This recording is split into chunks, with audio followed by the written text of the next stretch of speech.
Stefan, tusaidie kitu kimoja.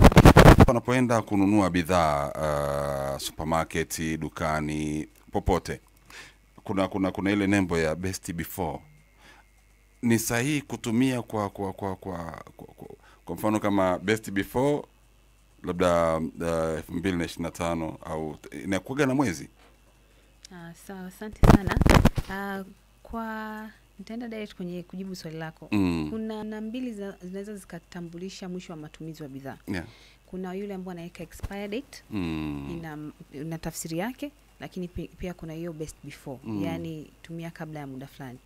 Best before inawekwa katika matumizi ya bidhaa za namna, tuseme kwenye chakula kuna kuna aina ya bidhaa ambazo unaweza kuweka best before. Okay. Ni bidhaa ambazo zinaweza zikaisha muda wa matumizi, lakini bado unaweza kutumia ndani ya miezi miwili au mwezi mmoja mbele, kutokana kwamba hazina athari za kiafya, lakini hautapata ubora wa ile bidhaa. Mfano tukichukulia hizi spices.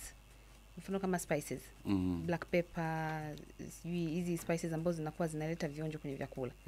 Unaweza ukana black pepper, spices nyingi zinaandikwa best before.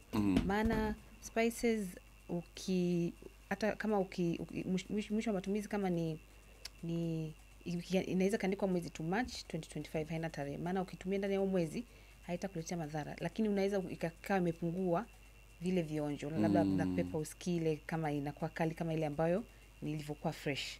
Kwa hiyo ndo mfano wa bidhaa ambao unaweza kutumia best before. Kwa maana unaweza kuendelea kutumia, haina madhara, lakini hautapata ubora wa hiyo bidhaa.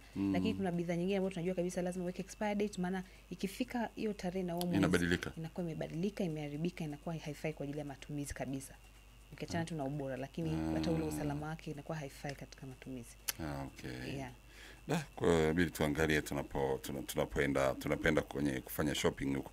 Neno lako la mwisho kwa Tanzania, hasa ukizingatia siku ya wanawake duniani? Nashukuru sana. Neno langu kwa Tanzania ni kwamba tuzingatie kutumia bidhaa ambazo zimeongezwa virutubishi kwa ajili ya kuboresha afya zetu, lakini pia tuzingatie pia kutumia bidhaa ambazo zimewekwa ile alama ya TBS ambazo zinahakikisha kwamba kuna usalama wa hizo bidhaa na ubora katika matumizi ya hizo bidhaa.